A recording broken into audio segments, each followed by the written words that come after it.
कोई वस्तु नहीं है, यह एक ऊर्जा है। ऐसी ऊर्जा जो हमेशा सीधी चलती है, यानी सीधी रेखा में गमन करती है। जैसे ये आप चित्र में देख रहे हो, ये प्रकाश की किरण है, ये मैंने किरण पुंज बनाया है जो कि सीधी रेखा में जा रही है। ये कभी भी ऊपर नीचे या उबड़ खाबड़ वे में नहीं गमन करती है, ऐसा प्रकाश का मूवमेंट नहीं होता है।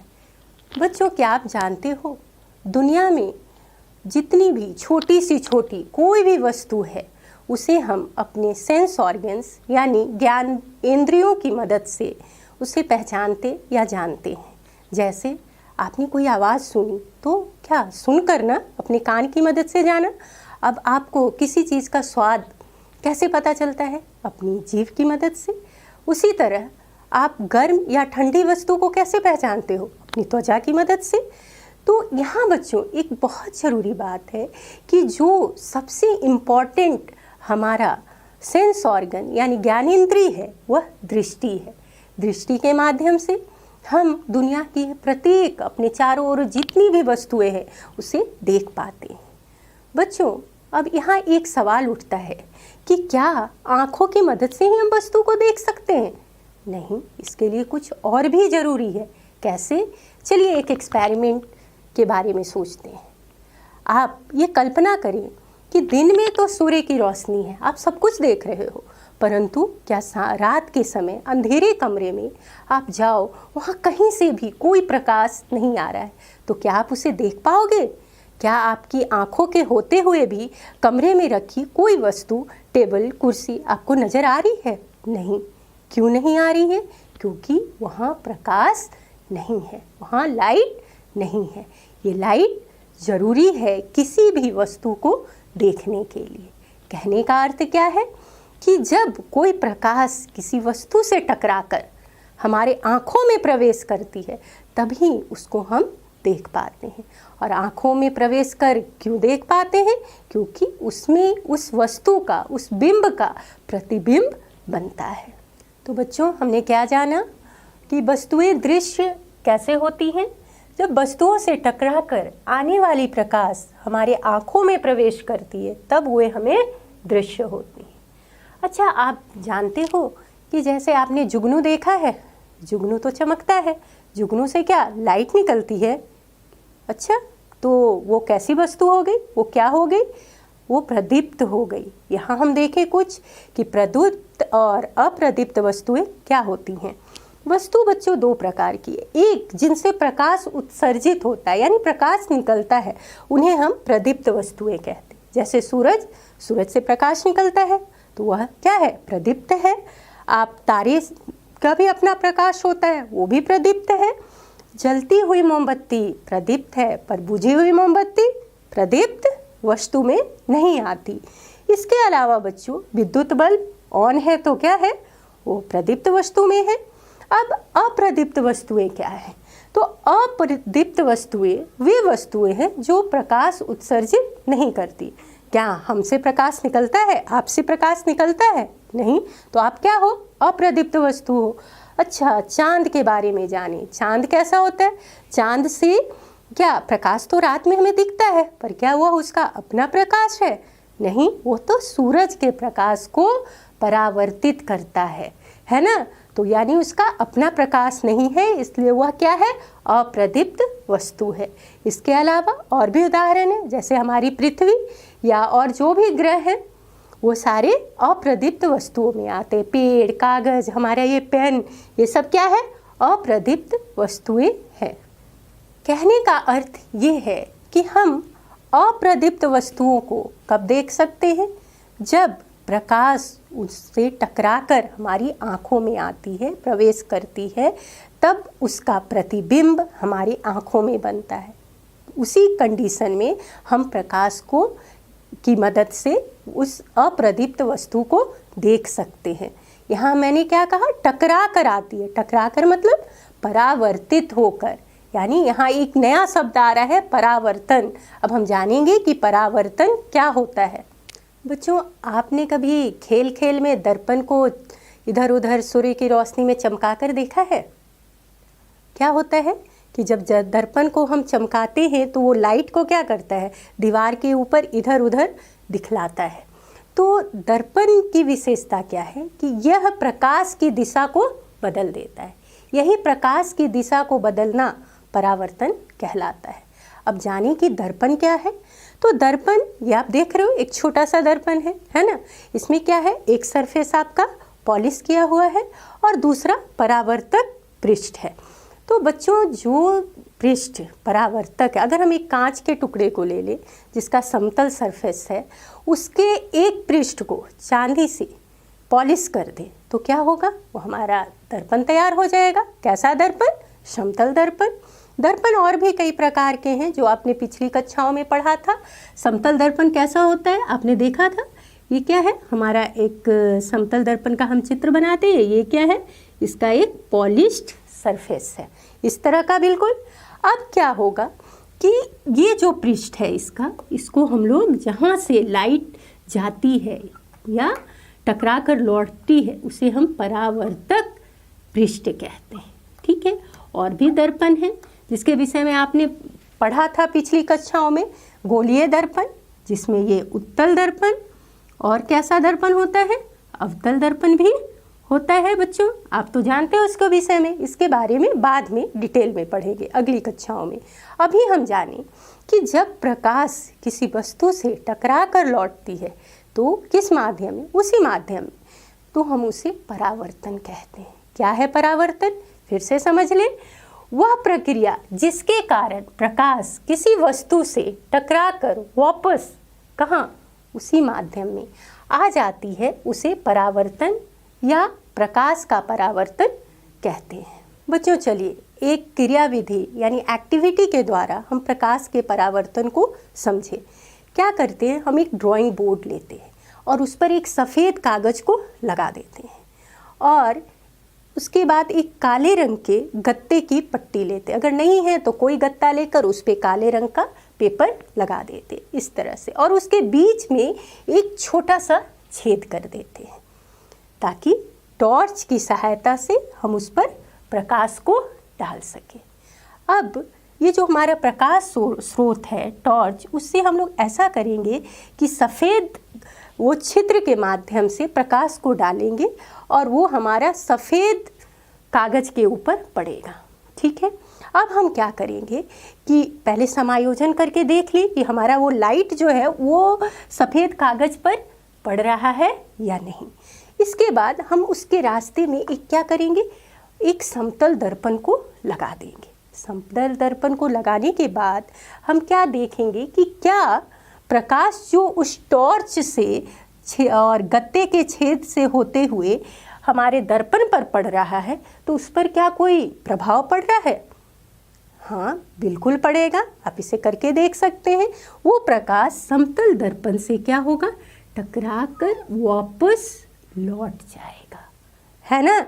जब वो टकराकर वापस लौटेगा, इसी को हम प्रकाश का परावर्तन या सिंपली परावर्तन कहते हैं।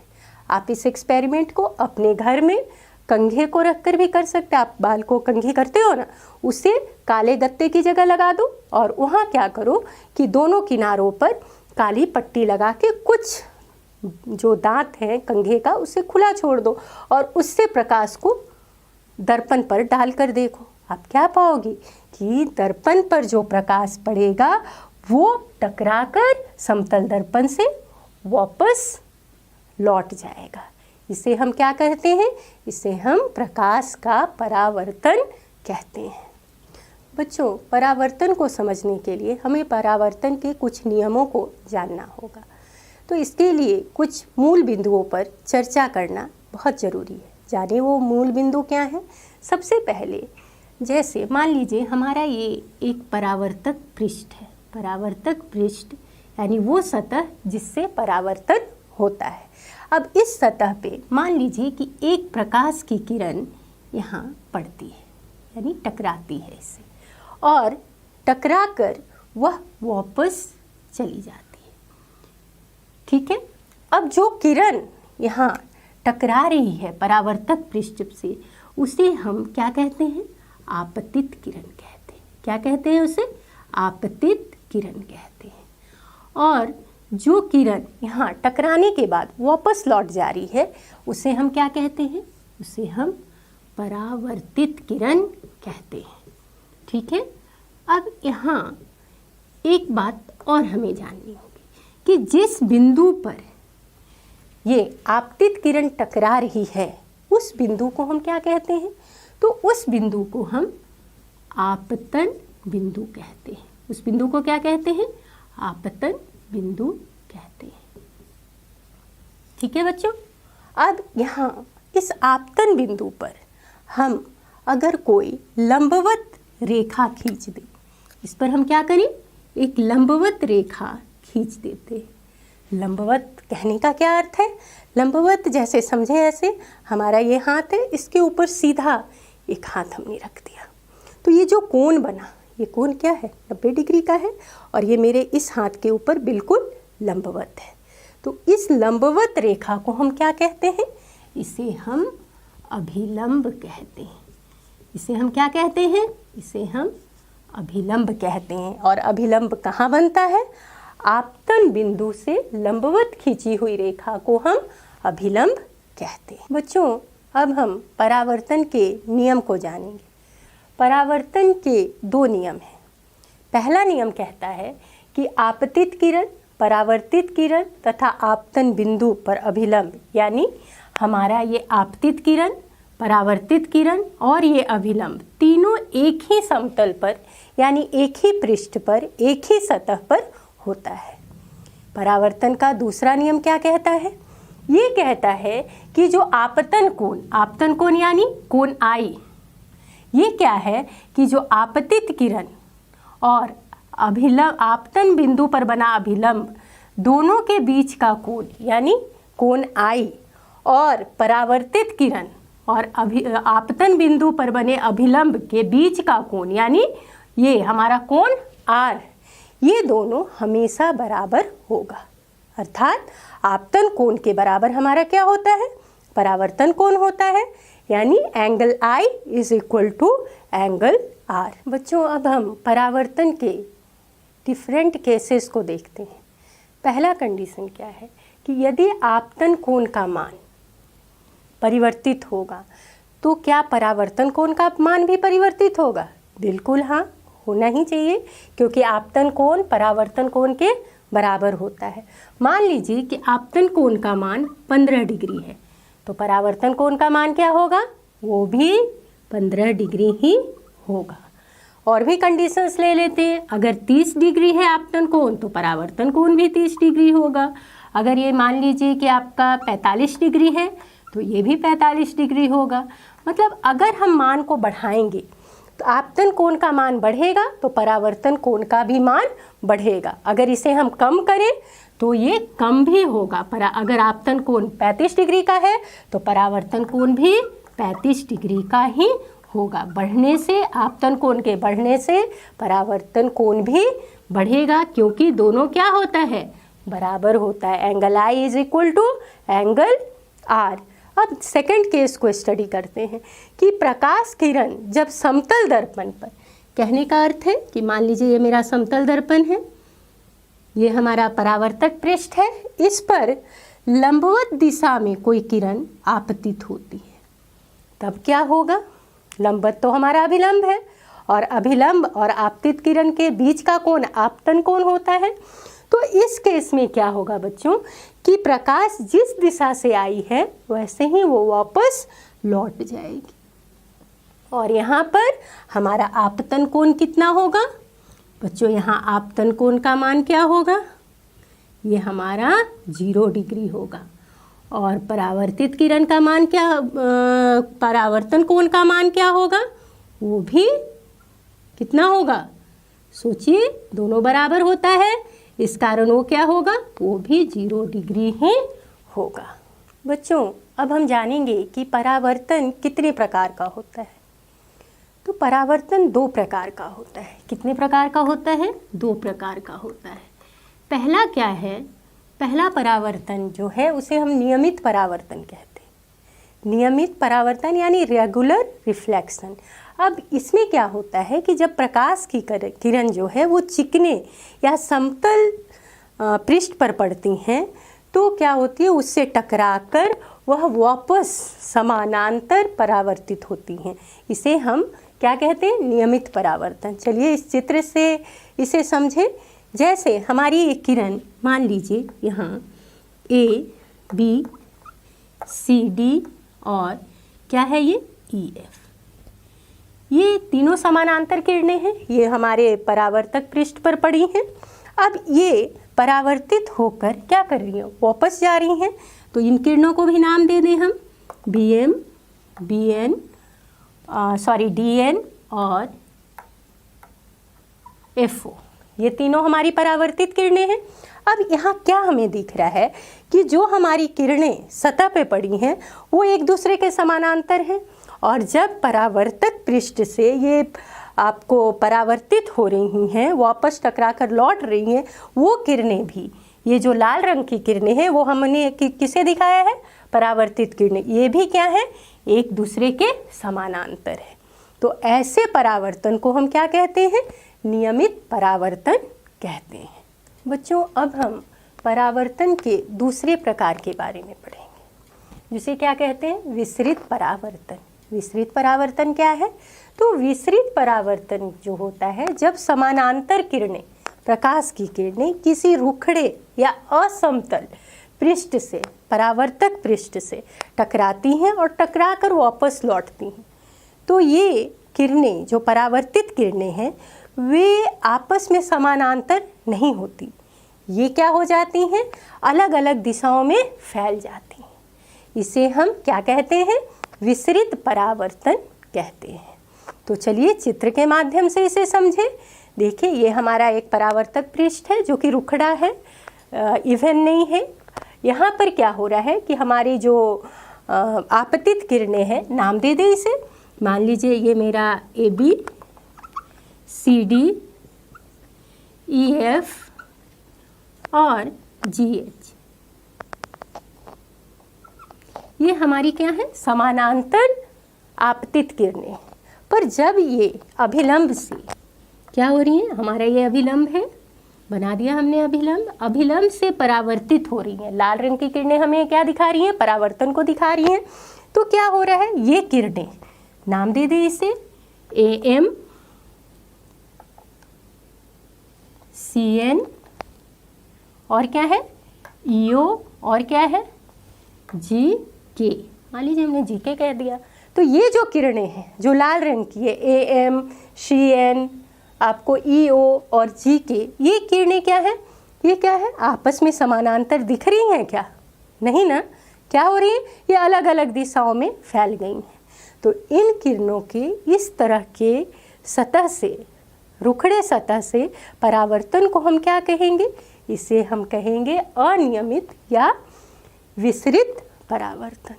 बच्चों अब हम समझेंगे कि समतल दर्पण से जब परावर्तन होता है तो वो कैसे होता है, और जो प्रतिबिंब उसकी बनती है वस्तु की, वो किस प्रकार की होती है, उसकी क्या विशेषताएं होती हैं। आपने तो देखा होगा दर्पण में अपना चेहरा कैसा दिखता है, जैसे आप हो वैसा ही दिखता है ना। आपके सर की जगह वहाँ भी सर है, पैर नीचे है, वो भी नीचे है। तो यहाँ पहले हम समझेंगे कि समतल दर्पण से परावर्तन कैसे होता है। तो क्या है बच्चों, हम लोग देख रहे हैं क्या, यहाँ एक सोर्स है, एक प्रकाश का स्रोत है, वहाँ से दो प्रकाश की किरणें निकल रही हैं और कहाँ पड़ रही हैं, इस समतल दर्पण पर पड़ रही हैं। क्या हो रहा है कि ये किरण OA और OB, O पर मान लेते हमारा कोई बिंब है, कोई वस्तु है, और ये फिर परावर्तित हो रही हैं कहाँ से, समतल दर्पण से। यानी OA परावर्तित होती है किधर, AC के तरफ, और OB परावर्तित किधर हो रही है, BD की तरफ। तो क्या ये AC और BD आपस में आगे जाकर मिलेंगे, नहीं। क्यों नहीं, क्योंकि ये दोनों क्या है, समानांतर है। तो ये आपस में आगे बढ़कर नहीं मिलेंगी। जबकि हम इन्हें दर्पण के पीछे की तरफ इसको बढ़ाते हैं तो क्या होता है, ये एक बिंदु पर मिलती है। कहाँ है वो बिंदु, I। इस I बिंदु पर ही हमारा क्या बनेगा, जो हमारा बिंब है यानी जो वस्तु है उसका प्रतिबिंब बनेगा।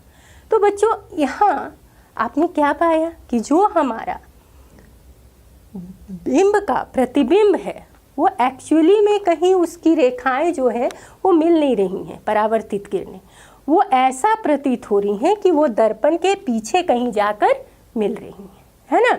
तो यानी ये वास्तविक तो है नहीं, ऐसा प्रतीत हो रहा है। इसका मतलब उसे हम क्या कहेंगे, ये आभासी है। हमें ऐसा आभास हो रहा है कि वो दर्पण के पीछे कहीं जाकर मिलेगी, तो हम उसे आभासी प्रतिबिंब कहेंगे। अब दूसरी बात, आप तो दर्पण में अपना चेहरा देखिए, जैसा आप दिखते हो ऐसा दिखता है, यानी वो सीधा प्रतिबिंब बना रहा है। दूसरी बात ये हो गई कि ये सीधा प्रतिबिंब बनाता है और आभासी प्रतिबिंब बनाता।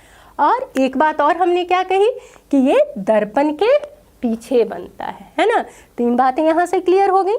अब एक बात और, आप दर्पण के सामने खड़े हो जाओ, आप दर्पण के आगे की तरफ बढ़ते हो, कुछ दूरी पर दर्पण से खड़े होकर अगर आप दर्पण की तरफ आगे बढ़ते हो तो आपका प्रतिबिंब क्या लगता है, वो भी आगे आपकी तरफ आ रहा है। अगर आप पीछे हटते हो तो आपको क्या महसूस होता है कि आपका प्रतिबिंब भी दर्पण में पीछे की ओर जा रहा है। कहने का अर्थ क्या है कि जो हमारा प्रतिबिंब है वो दर्पण से बिंब की दूरी यानी वस्तु की दूरी जितनी होती है उतना ही दर्पण से हमारे प्रतिबिंब की दूरी भी होगी। ठीक है। अब आकार की बात आती है कि आप जितने लंबे दिख रहे हो इधर दर्पण में भी उतने ही लंबे लगते हो। क्या खड़े होकर देखा है कभी? बिल्कुल। जो बिंब का आकार होगा, जो वस्तु का आकार होगा, प्रतिबिंब भी उसी आकार का बनेगा। कहने का अर्थ क्या है कि समतल दर्पण से जब परावर्तन होती है और जो प्रतिबिंब बनता है उसके गुण क्या क्या होंगे कि वह सीधा होगा, आभासी होगा, वस्तु के आकार का होगा, दर्पण से बिंब की दूरी और वस्तु प्रतिबिंब की दूरी दोनों समान होगी और प्रतिबिंब दर्पण के पीछे बनेगा। पर एक बात तो रह गई, क्या? वो है पार्श्विक परिवर्तित। कहने का मतलब आपका दर्पण में जब आप अपना चेहरा देखते हो, आप अपने दाएं हाथ में एक पेन अगर रखे हो तो प्रतिबिंब में वो क्या दिखेगा? उल्टा वो बाएं हाथ में दिखेगा। कहने का अर्थ क्या है कि आपका दायां वाला भाग प्रतिबिंब में बाईं की तरफ दिखेगा और बायां वाला भाग दाईं तरफ दिखेगा। यानी इस परावर्तन को हम क्या कहेंगे? पार्श्विक परावर्तित। यहाँ तक आपको बात समझ में आई? समतल दर्पण के परावर्तन के विषय में किस तरह का प्रतिबिंब बनता है, कैसा बनता है। बच्चों, अब हम परावर्तन के कुछ स्पेशल केसेस को देखते हैं, जैसे बहुप्रतिबिंब का बनना। अब ये बहुप्रतिबिंब क्या होता है? नई बात है ना। बहुप्रतिबिंब क्या होता है? जब एक वस्तु का कई परावर्तक सतहों से अगर उसका परावर्तन होता है, यानी कई बार परावर्तन उस वस्तु का किसी अलग अलग पृष्ठ से हो रहा है। एक दर्पण का अगर इमेज कहीं बन रहा है और वो इमेज दूसरे दर्पण के लिए, वो प्रतिबिंब दूसरे दर्पण के लिए क्या का काम करेगी? बिंब का। और इस तरह से बहुपरिवर्तन जब होता है, कई बार परावर्तन होता है, तब यहाँ पर जो बिंब बनते हैं वो 2 या 2 से अधिक बनते हैं और इसे हम क्या कहते हैं? बहु